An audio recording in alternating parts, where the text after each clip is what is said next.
Welcome to fair media. आज आपसे share करेंगे सोनी सोरी। सोनी सोरी के बारे में आप जानते हैं, शायद हिंदुस्तान, नॉट ओनली हिंदुस्तान, दुनिया के सतह पर सोनी सोरी जानी जाती है, मानी जाती है। वो ट्राइबल्स के ऊपर जो एट्रॉसिटीज हो रहे हैं गुज़िश्ता 10 या 20 साल से, और जिसकी जिंदा मिसाल है, और जिसकी जिंदगी भी वहां पर छत्तीसगढ़ सरकार की, चाहे कौन सी भी सरकार हो, चाहे कांग्रेस हो या फिर प्रेजेंट बीजेपी की डबल इंजन सरकार हो, क्या बयान करती है और क्या सबूत देती है कि बीजेपी का मॉडल वैसे तो पूरे हिंदुस्तान में 16-17 स्टेट्स में है, उसका कोई आइडियल नहीं रहा और कोई मॉडल भी नहीं रहा जो डेवलपमेंट को बता सके और उसके ऊपर फॉलो कर सके बाकी के स्टेटों के लिए। तो फिर छत्तीसगढ़ का बस्तर के बारे में ये सोनी सोरी क्या कहती है? सबसे पहले मैं बस्तर, आज जो बस्तर जल रहा है और हर तरह की आग में खून की नदी, जहां पानी बहने की जगह खून की नदी के ढेर हो रहा है, आईडियो से ब्लास्ट हो, वो बस्तर आप सबको कोटि कोटि मैं आप सबको सलाम करती हूँ। और जितने यहाँ बैठे उन सारे को मैं सलाम करके आप सबसे मैं उम्मीद करती हूँ कि बस्तर को बचाने के लिए, बस्तर के आदिवासियों के लिए हम आज इस उम्मीद पे आए और बैठे हैं, तो इस चीज को वो आगे करना है। लेकिन मैं जो बस्तर में जो चीजें हो रही है, इतने दिनों से, इतने सालों से चर्चा कर रहे हैं, लेकिन आज मुझे इस बात का ऐसा लगने लगा कि अब बस्तर में एक शांति वार्ता की जो बात आई है, उस शांति वार्ता के लिए आज जो पहली बार मैं इतने साल, मतलब मैं आई 20 सालों में कई बार यहाँ मतलब हैदराबाद में आई, लेकिन ये पल नहीं देखी। लेकिन आज आप सबको इस एक मंच में इतने सारे मैंने साथियों को देख के आज कहीं ना कहीं इस बात की थोड़ी सी उम्मीद जग रही है कि बस्तर में शांति वार्ता होना चाहिए, हर पल होनी चाहिए। क्यों? क्योंकि कितने सालों से सलवाजुड़ुम आया, सलवाजुड़ुम के समय भी कितने वहां पर लोगों को, घरों को जलाया गया, बलात्कार किया गया, ये सब चलते ही आ रहा और सरकार को कोई फर्क नहीं पड़ता। लेकिन हम पहले की बात, जो 10 साल पीछे में की बात मैं नहीं करूंगी, 10 साल पीछे जाएंगे तो वही चीज होते आया है, वो चीजें चलती आई है। लेकिन और उन बातों को करने से और आज में अब इन 2 सालों में जो हमको दिख रहा है 2024 में, 2024 और 25, इतना मतलब सरकार जो हरकत कर रही है, भाजपा सरकार जब से आए हैं उसके बाद, मैं किसी पार्टी की ये नहीं कह रही हूँ कि मैं इस पार्टी को ज्यादा समर्थन, इस पार्टी, लेकिन कहीं ना कहीं बोलने से मैं चुकती नहीं। कांग्रेस गवर्नमेंट भी आया और आज भाजपा गवर्नमेंट,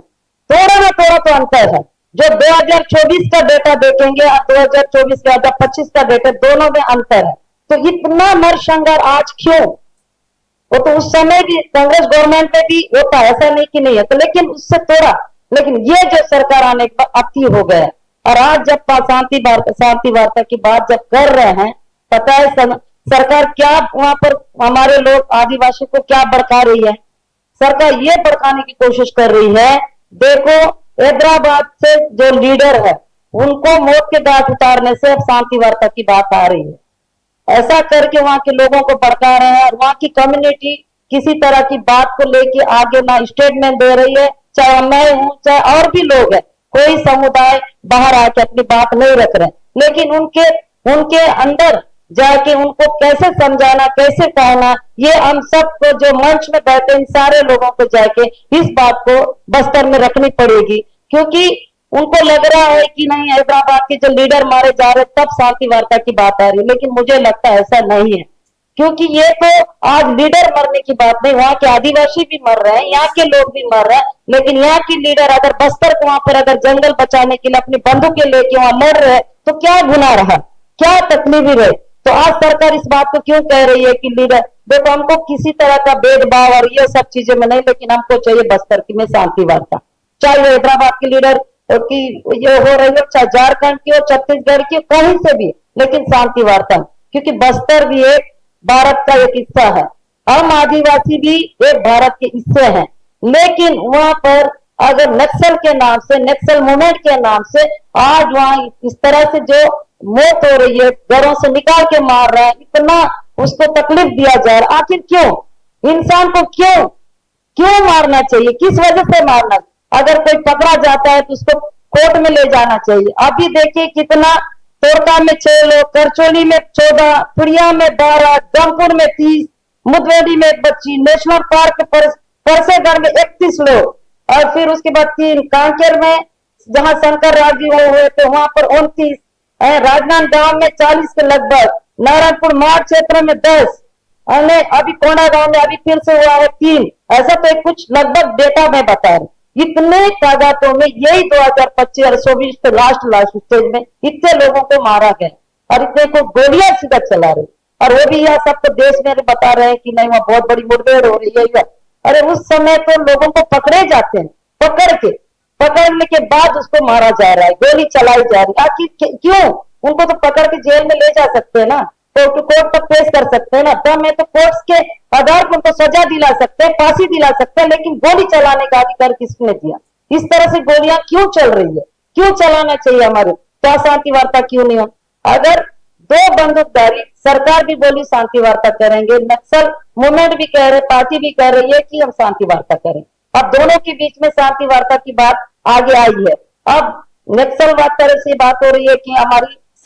अब सरकार के लिए कर रही है, बोल रही है कि हम शर्त को नहीं मानेंगे। अगर उनकी शर्त को नहीं मानेंगे, लेकिन इस बीच में ये दोनों के बंदूकधारी के बीच में आम आदिवासी का समुदाय वहां है जो सबसे ज्यादा, उनकी जड़, जंगल, जमीन, घर, बच्चे सब छीना जा रहा है, उनकी कोई चीज, उनका वहां का रहने वाला जमीन पर भी बारूदों का ढेर बिछाया जा रहा है। तो ये कम्युनिटी जो है, ये बस्तरवासी है, ये जो आदिवासी है, इसके बीच में जो बंदूकों के बीच के जो समुदाय है, इस पर हमको जाके सीधा उनको प्यार करने की जरूरत है और उनको भी प्यार करके इनके साथ लेने की जरूरत है। जो मैं मंच में जितने जो हमारे पॉलिटिकल लीडर हैं और भी संगठन के जो आए हैं, इनसे मैं उम्मीद करती हूँ कि ये टीम बस्तर में जाके उनको कैसे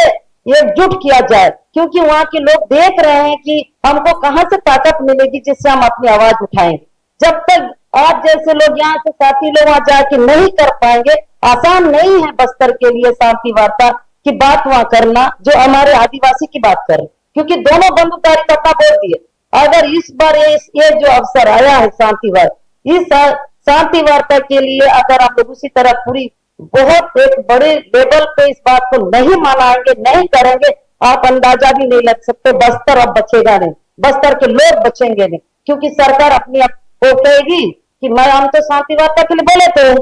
और माओवादी भी बोलेंगे, वो भी बोलेंगे, हम भी शांति वार्ता की बोले। अब वो दोनों के बीच की बातें हम सुनते रहेंगे, आप लोग सब सुनते रहेंगे, जो वहां के रहने वाले आदिवासी भी खामोश रहेंगे, वो भी यही बोलेंगे कि नहीं हम कहां से शुरू करें। तो उनको ताकत देना, उनको जगाना, उनको साथ जोड़ना, और उसके बाद वहां कैंपिंग चलाना चाहिए, वहां हर घर, हर बच्चा, हर बूढ़ा, हर कोई की शांति वार्ता की बात वहां निकालना चाहिए। वो निकलेगी, लेकिन मुझे उम्मीद है, विश्वास है कि वो होगा। पर जो यहाँ इतनी ताकत दिखा रहे हैं, इतना यहाँ का जोश है, ये जोश हम बस्तर में कैसे ले जाए, छत्तीसगढ़ में कैसे ले जाए, ये हम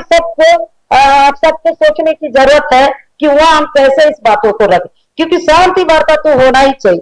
देखिए ये तो मतलब कहना चाहिए मेरे को, अब बस्तर को उस नजरिया से मैं देखती हूँ, एक दिल्ली में जो निर्भया एक कांड होने से पूरा भारत देश जग गया, पूरी भारत हिल गई, तो क्या बस्तर में जब इंसान को मारने वाला बस्तर बनाया जा रहा है, उनकी हत्या करने वाला बस्तर बनाया जा रहा है, तो क्या उसके लिए क्या पूरा हिंदुस्तान भारत नहीं जग सकता? क्या पॉलिटिकल लीडर, कई तरह के जो संगठन साथी, क्या बस्तर के लिए आवाज नहीं उठाना चाहिए, नहीं करना चाहिए? अगर हमारे बस्तर के लोगों अगर आवाज नहीं उठा पा रहे, क्या वजह है, क्या कारण है, क्यों ऐसा नहीं बन पा रहे, एक साथ क्यों नहीं, ये सब आप लोगों को हम सबको सोचने की जरूरत है वहां। क्योंकि कई बार देखिए, मैं हमेशा यही कहती हूँ कि बस्तर की जो लड़ाई है, मैं 2011 में मेरा जेल जाना, और 2014 के बाद मैं जब रिहा होने के बस्तर को हमने यही सोच के जेल से बाहर आया, ये अब हमारी लड़ाई, हम अब बस्तर के लिए, हमारी हर जिंदगी, हर सांस बस्तर के आदिवासी, खुद मेरे आदिवासी और वहां के जो जल जंगल के लिए है,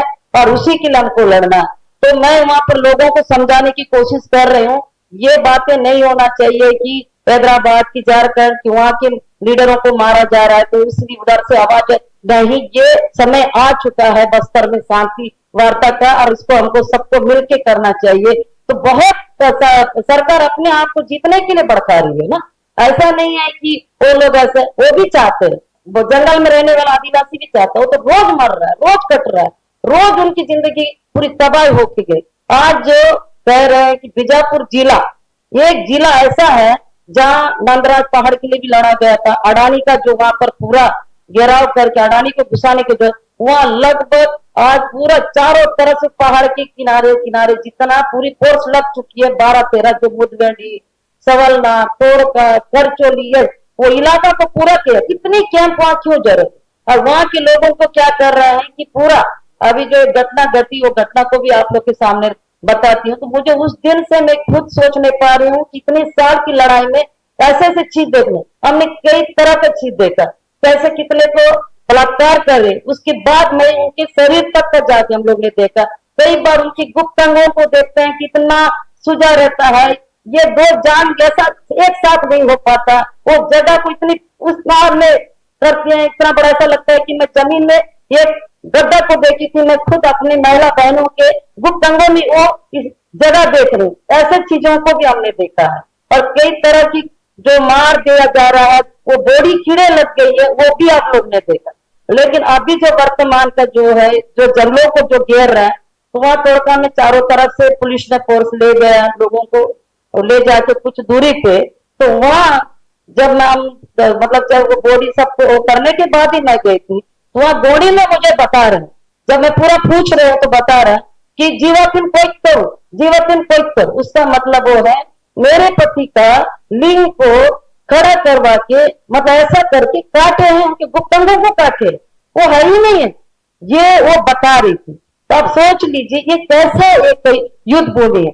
कि वो महिला बहन मुझसे कह रही है जीवतिन कोई तरह, उसको ये कह बोल रही, कोडी में बता रही थी मुझे कि दीदी वो रो के बता रही, इतना क्यों, और उसको कोई मौत से नहीं, वो जिंदा रह के उसको तड़पाया गया, उसको मांस को काटा गया, कई हमारे आदिवासी भाइयों को जिंदा रख के उनको तड़पा रहे हैं, उनके मांसों को काट रहे हैं, ऐसा। उसके बाद या तो फिर वो अपनी गोली से बूंद दे रहे हैं, कुछ टंगिया बंडिया से, इसलिए कोप तैयार कर रहे हैं ताकि ये लोग बाकी लोगों को साइड में रख के, वो चिल्लाता है जब उसको मारते हैं ना, वो चिल्लाएगा बचाओ ये वो करके चिल्लाएगा, दर्दों से रोएगा, तो बगल वाले सुनते हैं, वो ऐसा सोच, तो वो हुआ। और एक तीर का आप जानते होंगे हमारे आदिवासी में कई तीर रखते हैं, वो आदिवासी के तीर ऐसा है कि हमारे परंपरा के हिसाब से तीर को रख के कभी उन लोग शिकार करने जाते हैं अपने खुद के लिए, हमारे एक पहचान है तीर, वो सब चीजें। तो उस तीर को आदि मतलब उन भाइयों को ऊपर ऐसा गोप दिए, गोबने के बाद वो तीर, अब तीर को इतना लंबा होता है, साइड रहता है, वो दसा दिए, दसाने के बाद तीर को निकालने की कोशिश किए पुलिस वाले, नहीं निकला, उसके तीर अंदर उसका आधा हिस्सा चला गया, अब ऐसा निकालने की कोशिश करे तो नहीं निकला, उसको बीच से काट के जिले में बांध के ले गए, वो मतलब अपना सौ दिखाने के लिए माओवादी को मारे, एक करके लोग ले गए। वो बातें भी बता, अब बता जिंदा व्यक्ति को इस तरह से गोद के मारना, ये सब। अब जैसे रेणुका की जो बात आई, वो बातें भी ये है कि उसको तो पकड़ा गई ना, पकड़ने के बाद उसको लाया गया, एक रात रखा गया, उसके बाद दूसरे दिन ले जाके उसको गोद के गांठ उतारे। तो क्या ये गलत नहीं है? क्या एक बंदूक पकड़ना, कि हमारा भारत देश का तो कानून है ना, वो क्यों कोर्ट है, क्यों थाना है, क्यों जेल है? इतनी कुछ होने के बाद, इतनी संवैधानिक तरीके के हमारे हर कानून के पास, तो उसके आधार पे करना चाहिए। अब ये सोचो कि जब उस महिला को, जो रेणुका जो कॉमरेड उनको हो, और भी हमारी कई महिला है, हमको पता है थाने में क्या होता है, हम तो खुद जेले है ना, कैसे हम पर करंट छोड़ दिया, कैसे हमारी गुप्तांगों में पत्थर डाला गया, कितनी हमको मारपीट किया गया, कैसे लाखों हमने खाया, मुझे पता है। तो क्या उनको क्या ऐसे साधारण छोड़े होंगे जो कॉमरेड रेणुका जी को नहीं, उनके साथ कितना कुछ किए, उसके बाद भी सरकार को ये नहीं लगा उसने ले जाके उसको सीधा बंदूक के नोक पे और गोली चला के मार देना। सुधाकर उनको भी पकड़ के मारा, हमारे आदिवासी को पकड़ के मार ही रहे। तो इसलिए मैं आप सबसे कह रही हूँ, ऐसा भारत में इस तरह की नरसंहार, इस तरह की हत्याएं, सीधा हमारा छत्तीसगढ़ ये बोलना चाहिए कि मानव एक इंसान को मारने वाला छत्तीसगढ़ बन गया है। बस्तर सिर्फ एक हत्यारा का बस्तर बन चुका है। अब कई इतनी बम ब्लास्टों से भी मर रहे हैं, इतना आईडी ब्लास्ट। तो क्या बोलती है सरकार, नहीं माओवादी ने डाला, ना माओवादी ने डाला। जिस इलाका की बात कह रहे हूँ, जो गमपुर है जो बीजापुर क्षेत्र का पुड़िया गांव, उधर भी बहुत ज्यादा बम का आइडिया ब्लास्ट। तो आप लोग से, आप सबसे और मंच में भी बैठे लोगों से मेरा एक सवाल है, तो माओवादी तो इससे पहले भी कई सालों से है, लेकिन अब ये 2024 और 25 में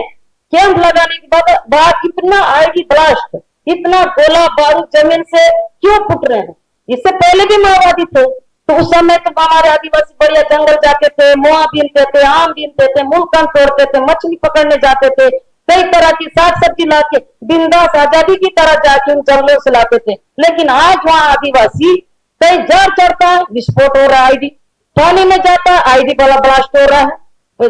जमीन में चल के जा रहा है, आईडी ब्लास्ट हो रहा है। ये होता है ना कि मतलब हमारे बांस जो अपने मूलकन का पेट वो खाने के लिए जैसे कई तरह की चीजें मिलती है, हमारे आदिवासी को बाजार से ज्यादा तो जंगलों में मिलती है। जैसे टोरा लेने जाओ तो आईडी ब्लास्ट, हर लकड़ी लेने जाओ आईडी ब्लास्ट, पत्ता तोड़ने जाओ आईडी ब्लास्ट, ये सब आईडी ब्लास्ट ये 2024 और 25 में इतने तादादों में क्यों? इससे पहले भी माओवादी रहे। ये बात मैं कहती हूँ तो मुझे ये कहा जाता है कि नक्सली समर्थक है, नक्सली की बातें बोल रहे। जो सच है हम वो कह रहे, हम भी तो बस्तर को देखा, हमारा बस्तर है ना, बचपन से देखते आए बस्तर, तो क्या इससे पहले क्या माओवादी नहीं थे? लेकिन अब उस इलाका को क्या कर दे रहे हैं, पूरी तरह से बम बारूद इन सबसे, और वहां के सबसे ज्यादा लोगों को क्या सरेंडर करवा रहे, क्योंकि उस पहाड़ों, उन्हीं के पहाड़ों से सबसे ज्यादा माइनिंग करना है छत्तीसगढ़ सरकार को, केंद्र सरकार को। तो वहां के लोगों को मार तो रहे हैं, कई लोगों को मार दी, आप सरेंडर कर रहे, सरेंडर में 200-300 लगभग तो हो ही रहे हैं, रोज 50-60-70 ऐसा सरेंडर दिखे। आप मेरे को बोल रहे थे दीदी, सोनी दीदी आप एक बार आ जाओ इधर, क्यों, क्या करना? पूरा क्षेत्र के लोग जो वहां का जितने गांव 50 गांव के आसपास होगा, सारे लोग निकलेंगे। निकलने के बाद क्या करना है, हम सब लोग मिलके हम सरेंडर करेंगे। मैं बोली सरेंडर क्यों करेंगे, हम माओवादी नहीं है, आपने बंदूक नहीं उठाया, क्यों? दीदी जिंदा रहना है तो सरेंडर करना है, अगर नहीं करेंगे लोग मार देंगे हम लोग। हमको ये बोलना भी वो नहीं लगता कि हम माओवादी हैं या नहीं है, पर वो लोग अगर हमारे सरेंडर करने से हम जिंदा रह सकते हैं और हम लोग यहाँ जिंदा मतलब अपने वो कर सकते हैं, तो हम सरेंडर करने को तैयार है। हम पूरा 10-20 हजार लोग जाके सरेंडर करें। लेकिन चलो मान ली सरेंडर हो गए, वो कुछ दिन के लिए बच भी गए,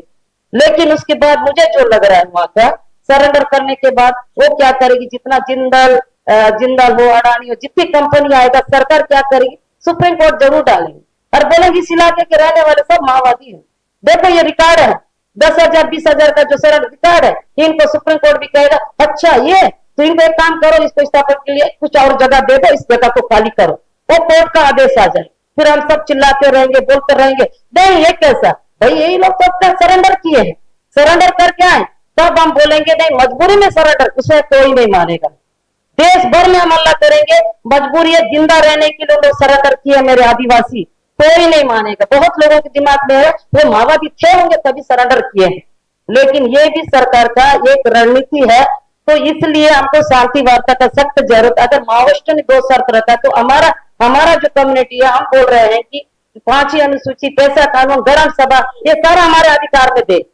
हम लोग को भी बोलना चाहिए, लेकिन आप सबके बिना, आप सबके साथ के बिना नहीं। लेकिन मैं ये कहूंगी कि कितने हद तक, और आज अगर ये बातों को हम कर रहे हैं, देखो हमको भी कई बार, तो हमारे तो पिता को भी ये पार्टी ने ये मतलब बोलना चाहिए कि उनको पर गोली चलाया, और आज वो उसके बाद मैं खुद भी एक सरकार, हम दोनों में ऐसा चीज हो, एक तरफ पार्टी ने जो भी मेरे पिता की जो गलती था, नहीं था, क्या था, वो पार्टी बता सकती। पार्टी ने हमारे पिता के ऊपर अटैक किया, पूरा घर पूरी बर्बाद, पूरी तबाही हो गई। एक तरफ सरकार मुझे ले जाके मेरी जिंदगी को पूरी तबाह की। अब इन दोनों के बीच में बाप बेटी कैसे पिसे। मैं अपने पिता को समझाती थी, पिता मेरे को बोलते थे मेरे को पार्टी वाले गोली क्यों मार, मैं मेरे पिता को बोलती थी मेरे को सरकार ऐसा क्यों किया। हम दोनों बाप बेटी में ऐसी लड़े। अभी 2024 में मेरे पिता की डेथ हुई, उसके बावजूद भी हमारा ये कहना कोई कि हमको चाहिए बस्तर, चाहे मेरे पिता के ऊपर कितनी गोली चली, चाहे सरकार मेरे साथ क्या कर रही है, पर इन दोनों के बीच में बातचीत करने का अवसर आ गया है। तो हमको चाहिए बस्तर, बस्तर के लोगों को जिंदा रखना, बस्तर का पेड़ों को जिंदा रखना, वहां की जल जंगल को वो करना। तो मुझे आप सबसे एक उम्मीद है कि बस्तर को कैसे, अगर इसको बातचीत के लिए करना है तो सबसे ज्यादा बस्तर के जमीन स्तर के लोग, चाहे वहां की कम्युनिस्ट पार्टी, चाहे कांग्रेस पार्टी हो, सामाजिक संगठन है और भी कुछ है, हमारे सर्ववादी उन सबको लेके एक ऐसे मूवमेंट तैयार करेंगे और हमको इस जंग में जीतना है तो हमको खुद को खड़ा होना पड़ेगा, तब जाके बातचीत होगी। अगर हम नहीं कर पाए, आप लोगों को आज मैं कह रही हूँ, आप सबको कह रही हूँ, हमारे बस्तर अब नहीं बचेगा और पूरी तरह से, क्योंकि सरकार यही बोल के जीत जाएगी, वहां से नहीं कर पाएंगे। हम तो बातचीत के लिए तैयार थे, कोई सुना तो माओवादी की गोली भी हमारे ऊपर चलेगी, इधर की गोली भी हमारे ऊपर चलेगी, गोली किसकी चली नहीं पता, ये होने वाला। इसलिए आप सबसे मेरा रिक्वेस्ट है और आप लोगों को मैं एक मतलब अपील करती हूँ कि बस्तर को अगर सच बचाना है और उतरना है, क्योंकि अगर हमारी आवाज से वहाँ की मानवता और वहाँ की जल जंगल जमीन, वहाँ पेट में रहने वाला बच्चा आज वहाँ गोला बारूद की आवाज सुनता है और वो कहते हैं कि मैं एक बार एक जगह जाके रुकी थी, वो पेट की महिला थी 8 महीना की, तो मैं वहां पर मैं उठ गई 2 बजे रात को, आईडी ब्लास्ट हो रहा था, पुलिस वाले फेंक रहे थे पूरा ऐसे बम पूरा पेड़ों में जंगलों में, तो मैं वो उठ के बैठ गई। तो वो महिला बहन बोलती दीदी आप क्यों उठे, मैं बोले क्या हो रहा है, ये तो रोज का काम, देखो मेरे बच्चे को आके छुओ, मेरा बच्चा भी जग गया। जब बस्तर में पेट का में रहने वाली माँ का वो बच्चा जग के उस ब्लास्ट को सुन रहा है, उस बारूद बम की महसूस कर रहा है, वो बस्तर बन चुका है। इसलिए उस बस्तर को बचाने के लिए बातचीत से अच्छी तरीका कुछ नहीं, हम लोकतंत्र तरीके से संविधान की उस पर आके बात करना चाहिए। और मैं ये लास्ट में आप सबको एक नमन करती हूँ कि बस्तर को बचाना और बस्तर को हर तरह बचाना और किसी भी हद तक, क्योंकि रोज उनको काट काट के मारा जा रहा है। महिलाओं के साथ इतना तब तक बलात्कार करते हैं जब तक महिला नहीं मरती, ऐसे भी केसेस आए, तब तक मारा जाता है कि उसका बलात्कार करते रहेंगे, वो चीखते रहेगी चिल्लाते रहेगी, जब मर गई उसके बाद उसको फिर या गोली चला देंगे या फिर जिले में डाक के बोलेंगे 2 लाख का इनामी, 3 लाख का इनामी। ये ऐसा कभी नहीं है कि बस इतना वहां पर स्थिति खराब हो चुका, इसलिए शायद माओवादी पार्टी ने कहा है कि हम बातचीत के लिए आगे आएंगे, हम करेंगे। और लोगों का कहना है कि इससे पहले माओवादी ने बातचीत क्यों नहीं किया, तो सवाल उसके पहले क्यों नहीं किया वो नहीं है, सवाल ये है आज हमको बातचीत के लिए दोनों बंदूकधारी आगे बढ़ चुके हैं, तो हमको बातचीत के लिए हम सबको एक भारत के वो नागरिक और वो हमारे साथी सब मिलकर करना चाहिए,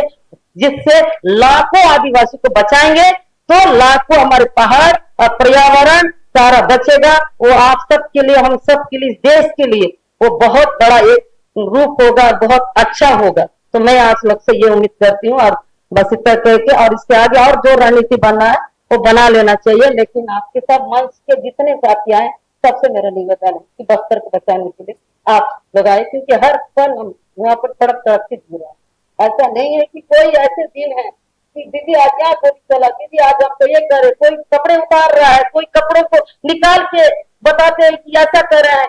ये बोलते हैं ना, माणीपुर में एक घटना हुआ, मैं एक बार महिला बता रही थी, उस माणीपुर जैसा घटना बस्तर में भी होता, पर ये बताते नहीं है और बताते हैं तो वहां से पेपर से बाहर आप लोग के आता नहीं। वो महिला बता रही थी मुझे ऐसा करके मेरे को इतना कपड़े में पूरा मेरे को जंगल में घुमाए हैं, ये करचोली की बात है। वो सुनीता जी पुट्टा में वो आज जेल में गई। अब बताइए उस महिला का ये कुछ कपड़े नहीं, बस ऐसा बांध के उसको घुमाया गया, ऐसे ऐसी स्थिति से सामना करना पड़ रहा है। तो ये बातचीत से सबका आत्मसम्मान, सबका इज्जत, सबके जाने, सबके बच जाएंगे। बस मैं ये कहती हूँ। ये ट्राइबल है, ये ट्राइबल इनकी जिंदगी ऐसी शुरू हुई और इनकी पैदाइश भी जो माओइस्ट एरिया से जाने जाते हैं और माओइस्ट इंसर्जेंसी के बारे में जाने जाते हैं या फिर माओइस्ट मूवमेंट के बारे में तो दुनिया वालों को सब कुछ पता है। और छत्तीसगढ़ में जो हो रहा है, यानी बस्तर रेंज में बस्तर के 5 या 7 जिलों में जो बात चलती है, वहां पर जो मामूली तरीके से सोचे तो फिर क्या दिखता है वहां पर महिलाओं पर अत्याचार और एनकाउंटर्स और जेल और वहां पर रेप्स, यहाँ तक कि रेप डेली बेसिस और एवरी विलेज में रेप के औरतें, महिलाएं, बच्चियां और बच्चों को भी जेल में। और पुलिस का मामला तो पुलिस का राज है, वहां तो कोई सरकार नहीं है और ना ही कोई सरकार काम करती है, ऐसा समझ में आता है। वो इसलिए कि छत्तीसगढ़ में दुनिया के लोगों का, ना ही प्रेस वालों का, ना ही एडवोकेट्स का, और ना ही सोशल एनालिस्ट का, ना ही सोशल और साइंसेस में जो पढ़ाते हैं वैसे छात्राओं का कोई एक्सेस नहीं होता। सिविल लिबर्टीज का भी एक्सेस नहीं होता और सिविल राइट्स वालों का भी एक्सेस नहीं होता। वो इसलिए कि वहां पर एक जिले में, वहां पूरे डिस्ट्रिक्ट में जितनी पुलिस होती है, सीआरपीएफ,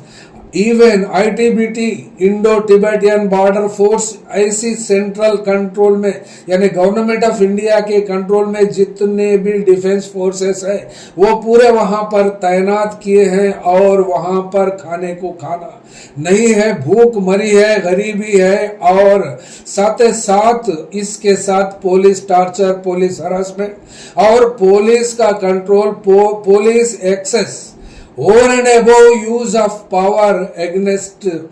ट्राइबल वुमेन, वहां की हॉट टारगेट इस माओइस्ट के नाम पर जो एक्शन हो रहा है, जो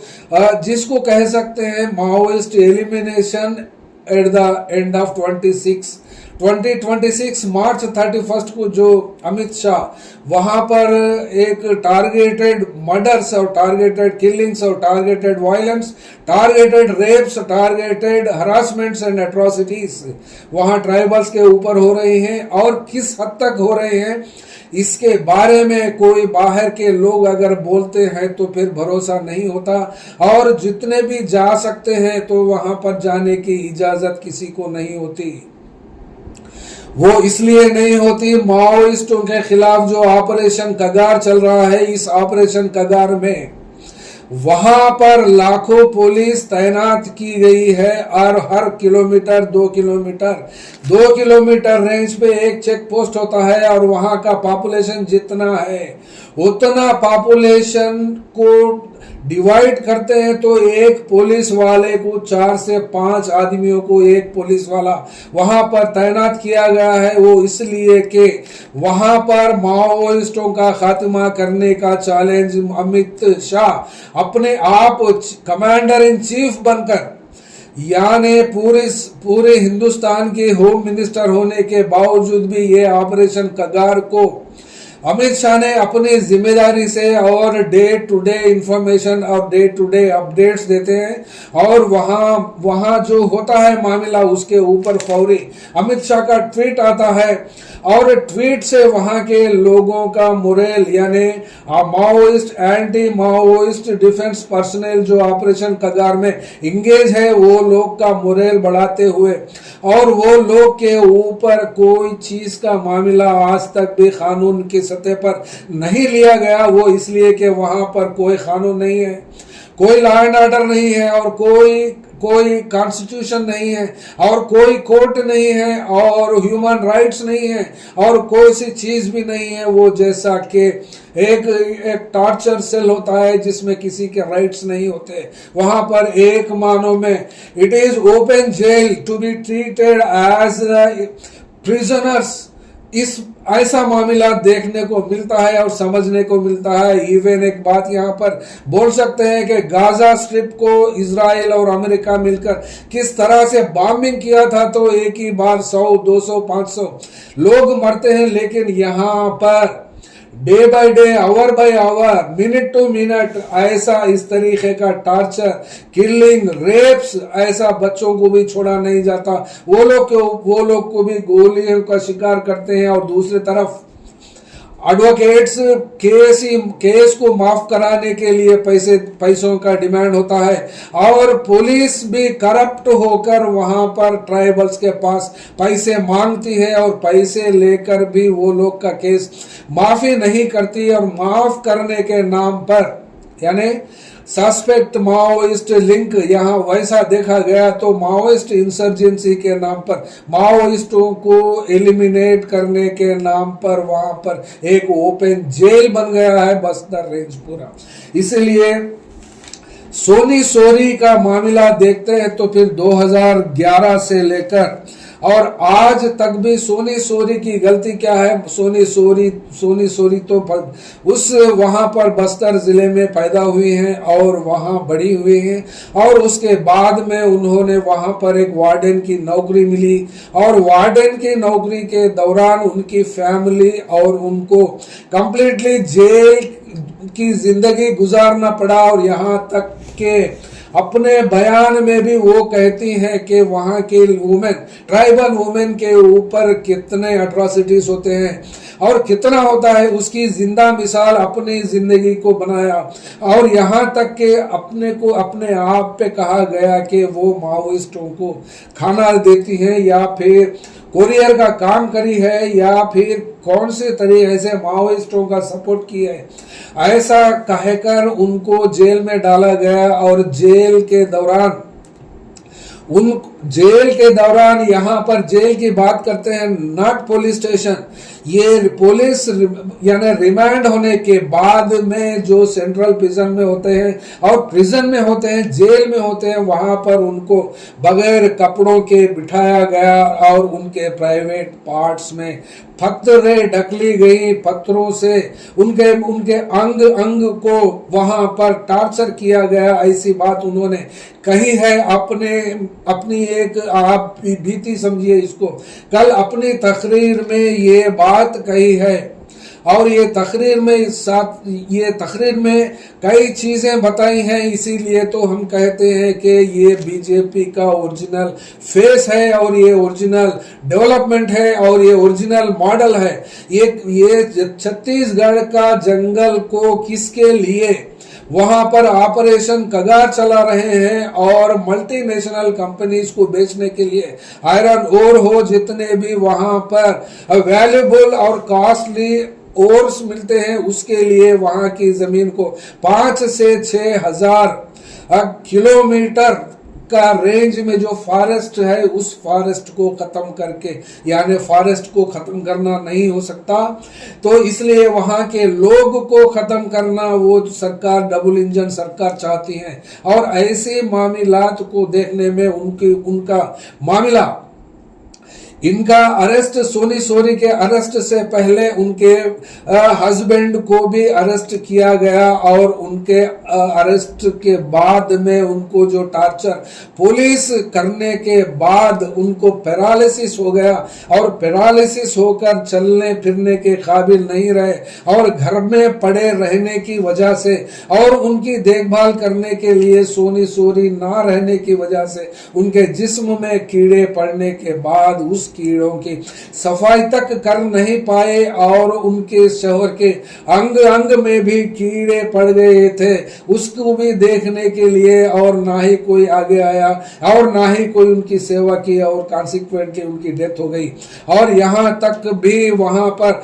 जितने रेप्स होते हैं ये सिक्योरिटी फोर्सेस करती हैं, ये अपना देश के अपने अवाम को, अपने देश के अपने ही बच्चों को ये खाने की खौम, ये अपने बच्चों को निगलने की जंगली कौम ये कहां से पैदा हो गई और ये कौन से मुल्क में पैदा हो गई। और ये वेलफेयर स्टेट की बात करते हैं तो फिर ये कौन सा मॉडल है, ये आप ही दे सकते हैं। और यहां तक के उन्होंने कह दिया कि अपनी जिंदगी में जो नौकरी कमाई थी, नौकरी तक अपनी नौकरी यानी एक स्कूल में वार्डन का काम किया करती थी और उस वक्त से लेकर आज तक भी ये भटक रही हैं और अपने वहां के ट्राइबल राइट्स के ऊपर काम करती हैं पूरी दुनिया में। इन्होंने गुहार लगाई और छत्तीसगढ़ के लोग को बचाओ, आदिवासी को बचाओ और साथ के आदिवासी भाई बहन और उस लोगों को बचाओ और इस नारा और पुलिस का अट्रॉसिटीज को कम करो, ऐसी गुहार हिंदुस्तान के लोग को और पूरी दुनिया को लगाती रही, लेकिन लगाती है भी आज तक भी। ये मामला इनकी जो स्पीच कल दिया थे यहाँ पर हैदराबाद में, भारत बचाओ तहरीक है, ये एक तहरीक के नाम पर माने एक प्लेटफॉर्म समझ सकते हैं भारत बचाओ। वो इसलिए बचाने की बात वो क्यों कहे थे, उसके बानी वो लोग को पता है, वो इसलिए कि जो भारत सरकार अपने अवाम के ऊपर क्या कर रही है, किस तरीके से कर रही है, उसके लिए तो भारत सरकार के खिलाफ में और मोदी सरकार और अमित शाह के काम करने के तरीकों से सख्त नाराज इस हिंदुस्तान के लोग हैं, उसमें भी भारत के बचाओ तहरीक वाले भी हैं। तो ये कल वहां पर बागलिंगमपल्ली हैदराबाद में एक जलसा हुआ। इस जलसे में एक ही बात थी, माओइस्ट और गवर्नमेंट ऑफ इंडिया और छत्तीसगढ़ की सरकार को सीज फायर यानी फायर को रोकना चाहिए, वहां की आवाम को खत्ले आम से बचाना चाहिए। ऐसी बात लेकर कम से कम 30 से 40 लोग बात किए हैं और कई संगठन भी उसमें हिस्सा लिया है। और उसमें हिस्सा लेने वालों में भी कई लोग हैं और इसको चलाने वाले लोग, इसको चलाए सो जो मामला था इसकी बात करते हैं। तो फिर आइए देखते हैं इस भारत बचाओ में खासकर और active person doctor MF Gopinath का नाम तो जरूर लेना ही पड़ता है, क्योंकि वहां की मीटिंग में मैं भी उसमें शामिल था और वहां की मीटिंग को देखने को मिला। सुबह के 11 बजे से लेकर शाम तक भी ये कंटिन्यू चली। इसके बाद में ये जो प्रोग्राम में खासकर देखने को मिला, जो ऑर्गेनाइजिंग कमेटी की तरफ से गादे इन्नैया और ये गादे इन्नैया और डॉक्टर MF गोपीनाथ, इन्होंने भारत बचाओ तहरीक को बनाया और मुख्तलिफ इलाकों में हिंदुस्तान के उन्होंने दौरा किया और अपने मामलात को यानी जो समझते हैं बीजेपी सरकार जो पॉलिसीज को बनाती है चलती हैं उसके खिलाफ में कई मुख्तलिफ इलाकों में भारत बचाओ का अभियान चलाया। और इसमें देखने को ये भी मिला है वहां पर खासकर जो स्पीकर्स थे, इंपॉर्टेंट स्पीकर्स में सोनी सोरी से बेहतर वहां पर अगर कुछ बोले हैं छत्तीसगढ़ के बारे में तो फिर बेला भाटिया इनका नाम भी आता है। वो इसलिए कि बहुत बड़ी लंबी प्रैक्टिकल, एकदम प्रैक्टिकल और अपने पर्सनल तरीके से पर्सनल एक्सपीरियंस को जोड़कर बेला भाटिया इन्होंने बयान किया। ये तो माओइस्ट पार्टी के एक्टिविटीज के ऊपर, बस्तर के ऊपर उन्होंने अपनी एक किताब भी लिखी है और इस थीसिस भी बनाई है इन्होंने। और दूसरे तरफ कई लोगों ने भी आए हैं और कल की मीटिंग का मामला ऑल पार्टी मीट कह सकते हैं, जिसको इसमें इम्पोर्टेंट लोग जो कह सकते हैं, भक्त चरण दास भी इसमें बात किया था। ये भक्त चरण दास तो उड़ीसा के PCC चीफ है और सेंट्रल मिनिस्टर भी थे और 2 बार 3 बार या MLA भी थे और इन्होंने हिस्सा लिया और काफी वक्त लिया और डिटेल में इन्होंने भी अपना एक्सपीरियंस और मूवमेंट्स से जुड़े हुए लोगों को किस तरीके से जुड़ाया उन्होंने भी इसके बारे में बयान किया। और इसके बाद में तेलंगाना के कांग्रेस पार्टी के मधु याक्षी गौड़ इन्होंने भी डिटेल्ड बात की है और इन्होंने उस वक्त ऑपरेशन ग्रीन हंट जिसके चिदम्बरम चीफ थे उस वक्त होम मिनिस्टर, उन्होंने उनसे थोड़ा डिविएट होकर उनके खिलाफ में बात करके ऑपरेशन ग्रीन हंट को फौरी इसी तरीके से नहीं किया जा सकता, ऐसा उन्होंने कहा था। आप चाहे तो आप डिटेल सुन सकते हैं, लेकिन हमारे पास अवेलेबल नहीं है। और दूसरे तरफ माओइस्ट पार्टी के नॉर्थ वेस्ट सब जोनल ब्यूरो रूपेश के नाम से 17 तारीख के दिन एक प्रेस स्टेटमेंट इशू हुआ है और जिसमें उन्होंने जो तेलंगाना स्टेट में जो पीस डायलॉग एंगेज करने के लिए जो कोशिशें चलती हैं मुख्तलिफ बैनरों के नीचे, मुख्तलिफ प्लेटफॉर्म से जो गवर्नमेंट ऑफ इंडिया को और माओइस्ट पार्टी को जो अपील करते हैं उसका संज्ञान लेकर उन्होंने एक स्टेटमेंट दिया है, जिसमें कम से कम गवर्नमेंट ऑफ इंडिया और छत्तीसगढ़ से उन्होंने ये अर्ज किया है कि उनकी पार्टी कम से कम 1 महीना तक सीज फायर को फॉलो करेगी और उस दरमियान किसी के ऊपर भी और कहीं भी फायर नहीं होगा। और दूसरे तरफ उनका रिक्वेस्ट ये भी है कि गवर्नमेंट ऑफ इंडिया और छत्तीसगढ़ की सरकार से ये चाहते हैं कि 1 महीना कम से कम सीज फायर को बरकरार रखें, ऐसी बात कही जाती है, आप देख सकते हैं। और इसके बाद बिल्लाया नायक, ये भी कांग्रेस पार्टी के ट्राइकॉर के चेयरमैन है तेलंगाना स्टेट के, इन्होंने भी काफ़ी अच्छे तरीके से अपना बयान किया। और दूसरी तरफ बोयनपल्ली विनोद कुमार, ये बोयनपल्ली विनोद कुमार बीआरएस पार्टी के एमपी थे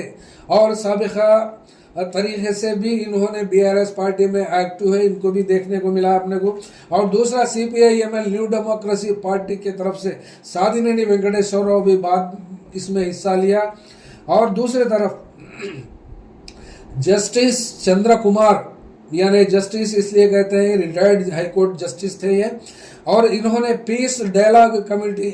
इसी दौरान इन्होंने एक कमेटी बना ली और बनाकर ये गुहार लगाते हैं कि छत्तीसगढ़ की सीएम और